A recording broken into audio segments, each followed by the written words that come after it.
Hi guys, welcome back to Big Wrench Tech. Today, the 55 Chevy. Airplane! I wanted to try to clean up the engine bay before I installed the engine, but that's debatable. Yeah, I don't know, it is pretty nasty. I think just a pressure washing will do for now. That is a pretty engine though to be slapping in here. To be continued. Well, I decided to clean it up as much as I could, but I think we're just going to end up brushing it on. It's not coming out too bad. Actually, you know what? I was skeptical about doing that. Let me get out of the light. But it's not coming out too bad. And that's just with a brushing can. I think we'll just roll with it. So we're going to let that dry a minute and move on to something else. The later 305 engines are definitely underrated. I mean, they're roller cam, very reliable, honestly. Just do your normal maintenance and everything will be fine with it. We put a new starter on this one, new alternator, rebuild the carburetor, new ignition. Let's get in the car here in a little bit after it dries. I still have to install the fuel pump though. It is the next day, and we have it inside the shop. Whew, that took way too much work. But on sidebar, I guess it's time to party. Let's put it in the car. Precision piece of engineering to do a precision task. Hopefully this won't go incredibly anus. That's better. We still have a little bit to go. But like the old saying goes, you eat the elephant one toe at a time. Well, I couldn't help myself real quick but to throw the radiator in. That is looking so much better. And still plenty of room for activities. It is the next day, and the rain finally stopped, so we can actually get it in the other bay. It was kind of tied up with a BMW earlier. Nothing to see here. And if this is your first time watching this, this is actually a Chevy 305.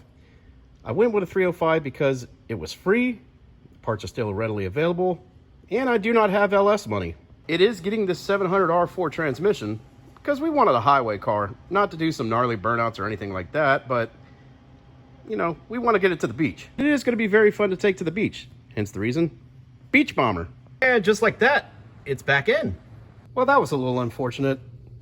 The headers aren't going to work, so we're going to have to put the exhaust manifold back on, but that's going to be temporary, just to hear it run and whatever, and then we'll get some proper headers for this. All right, so it's the next day. Hopefully we're going to bring some life to this situation real soon. Just went to O'Reilly to pick up a couple things, and I learned something about small block Chevys. If you see right there, you notice that the oil filter seal is blown out the side. Now this is the correct filter for this housing and engine. So these little guys right here, the oil filter adapter. I guess that little check valve inside there, and if it fails, it overpressurizes your filter and bad things happen. Well, sadly, this large, big, obnoxious Holly is not going to work, but that's fine because I'd rather use the Edelbrock anyways. This is a tried, true, and trusted 650 Edelbrock 1405, and it's good for a lot of applications. Being a 305, we don't need to, like, you know, over carburate it with double pumper 750, this, that, and the other.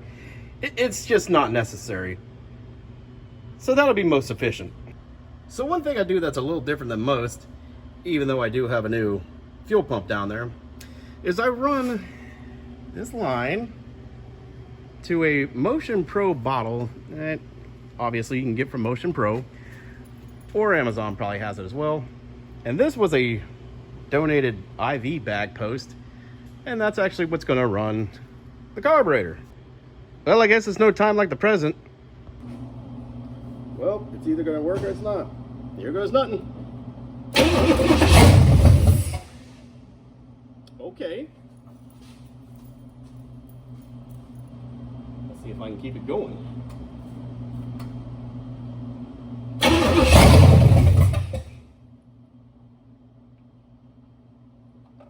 You know what? I forgot a big airline.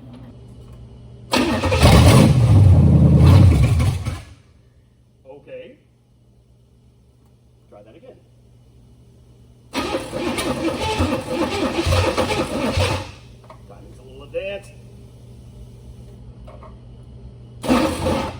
Wrong direction.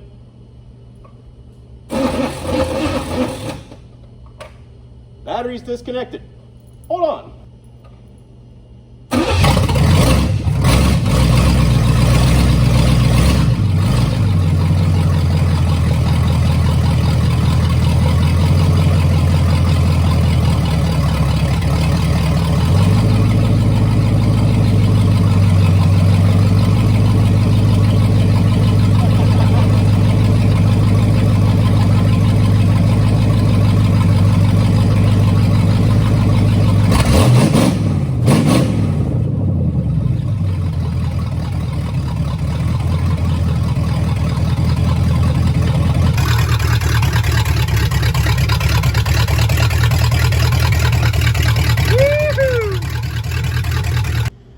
Well, everyone, I hope you enjoyed that as much as I did, because that was awfully satisfying.